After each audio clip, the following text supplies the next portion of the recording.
Hi y'all are. I'm glad for you to see me today, I guarantee. This is Paul Hood, the Cajun Counselor, with another episode of my podcast, The Cajun Counselor. Laissez le bon temps rouler. Hi y'all are. It's Paul Hood, the Cajun Counselor, and today is going to be a special program about being thankful, since we're coming up on the Thanksgiving celebration. I just wanted to offer a few thoughts about Thanksgiving. Many years ago, I was told a story about a guy who was, old and getting close to the end. And he stood up. I'm told his name was Shorty. But the words that the guy told me that Shorty said were profound and have impacted my life every day since then. And those words are, you can't be hateful if you're grateful. And I fully subscribe to that. I think back to my childhood and, either at Momo and Papa's or at Uncle Bobby and Aunt Gail's, or later at our house, at my parents' home. It was usually the same meal, a turkey, and of course we have cornbread dressing. There's none of this dried bread. I never understood why you people like that. I don't care what you put in there, that dried bread doesn't taste good. The cornbread dressing actually does, but that's just my preference. And have fond memories about Thanksgiving. One of the things that I found most profound to do in my life is to occasionally, when I feel really down and put upon, I make a gratitude list. And I start with the very, very beginning. I thank the good Lord for running water, for hot running water. Water that has an H and a W. Yeah, the hot in some of the older houses may take a minute to warm up to your desired temperature. But think of all the people on earth that don't have running water, much less hot running water. And when I thought about that, I realized every single problem I have is a first world problem. I don't have any third world problems. I don't have to walk 1.5 miles to, water that's drinkable and avoid being shot at like during a civil war that's actually, ongoing in many of these countries. So I get there and I thank the good Lord for electricity. A switch that you can literally turn lights on and off and you can dim and undim them. It's just fabulous. A roof over the head, a country that hasn't been invaded. You got to go back to the War of 1812 to actually have, the last invasion, if you will, of our country. And that's a long period of time of stability. Now, we had a civil war, and that was not pretty, obviously. I have relatives who fought on both sides. I'm definitely and always was a Union guy. And every now and then when people want to think wistfully back to if had the Confederate States of America been allowed to continue, and I tell them, boys, all your property today is worth a whole hell of a lot more as a member of the United States than it would have been the CSA.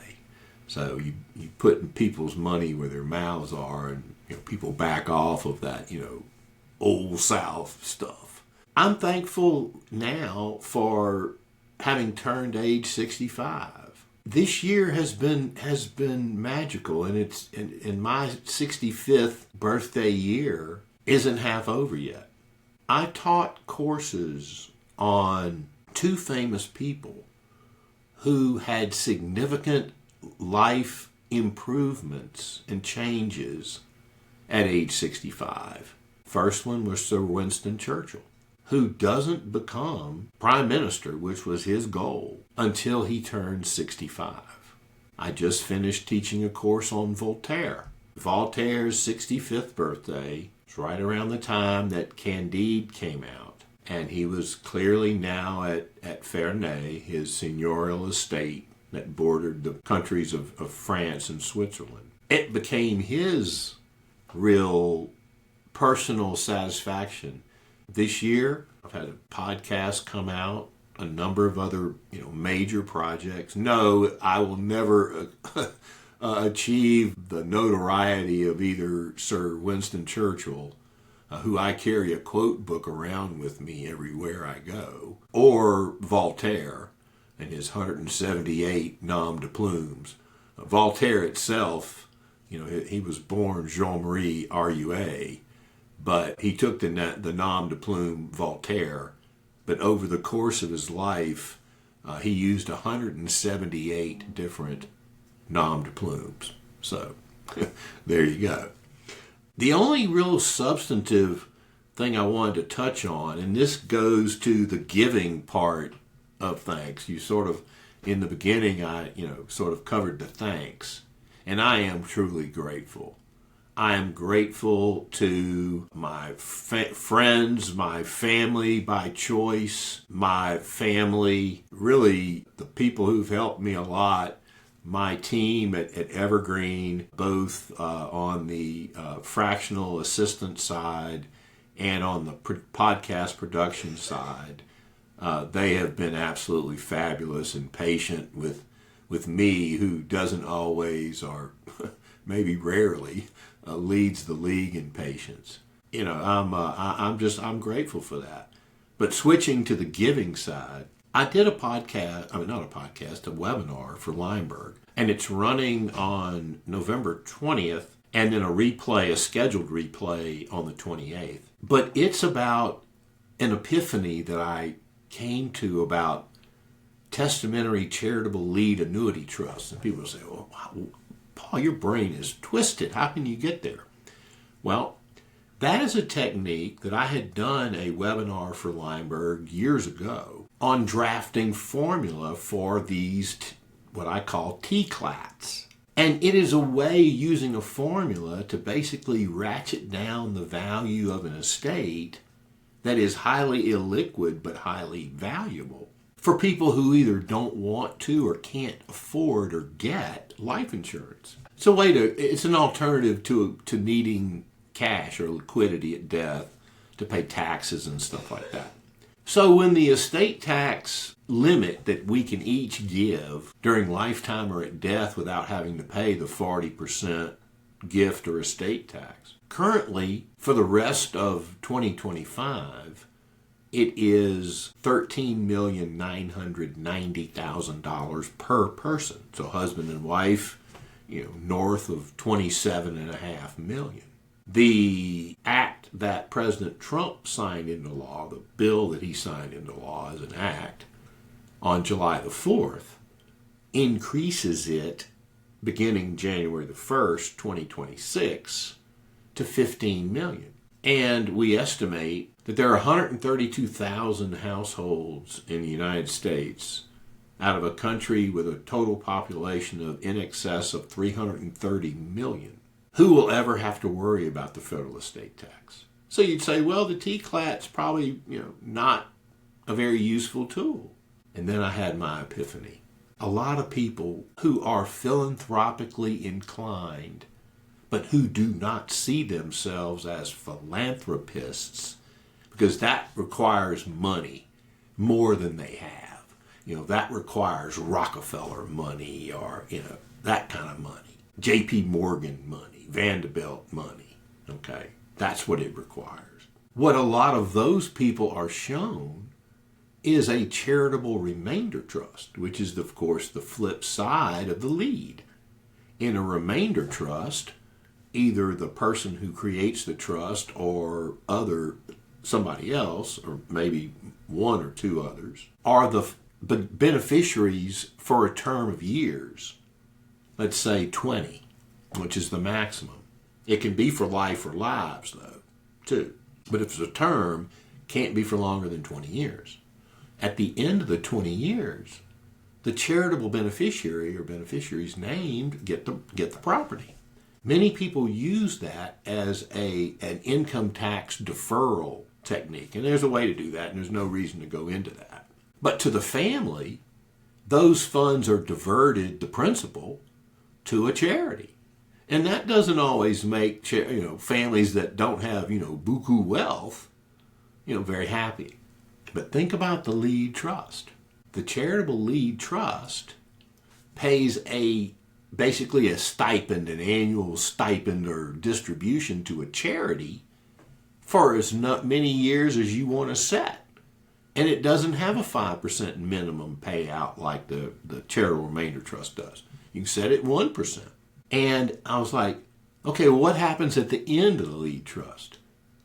The assets go, if it's during the lifetime of the grantor, the person who created it, it goes back to him or her. But if it's created in a will or a trust, the testamentary part of the T part of the T-clat, it reverts to the family. Well, the family's not, doesn't have a problem with that. And many people would do that if they were presented with that as an option. But because if they come into the office and they disclose that their net worth is $5 million, planners today they would never even think about a charitable lead annuity trust in testamentary form.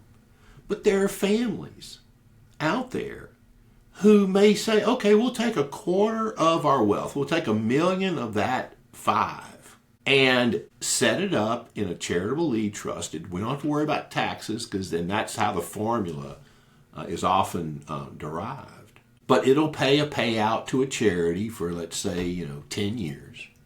And then the assets will revert to the family. The charity gets money. Now, over the term, most of the income and at the trust level is probably used to pay the charity. But it doesn't have to be that way. The trust can make distributions to principal beneficiaries of the family members as well. Let's say for a need, on what we call an ascertainable standard, health, education, maintenance, and support, or HIMSS, you may see.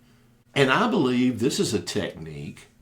Americans have been helping each other since we landed in Jamestown and on Plymouth Rock. My 13th great-grandfather, Samuel Fuller, was the only physician on the Mayflower. But as we went forward, think of phrases like circle the wagons. Well, what does circle the wagons mean? Well, it was used going out west when pioneers would encounter bad people. And they weren't always American Indians, as you know. They were banditos from Spain or bad people who were from, other countries but speaking English. And our people, just bandits, bad people. They circle the wagon. Think of all of the neighbors who have volunteer fire departments, water departments, people across the fruited plain put up barns and houses for their neighbors, mended or reinstituted fences for them. So we've always, good neighbor, be a good neighbor. That's the slogan, the marketing slogan for a very well-known insurance company, like a good neighbor. So I believe that if we had a circle the wagons, we're all in together campaign and encourage people to think about something that they would have never used, the testamentary charitable lead annuity trust. So I guess in closing, I want to wish each and every one of you happy, holy, and healthy Thanksgiving. And I want to also acknowledge our Native Americans. And I have a couple of people who I have great respect for who are Native Americans. That wasn't our finest hour dealing with them. But they were a part of the first Thanksgiving.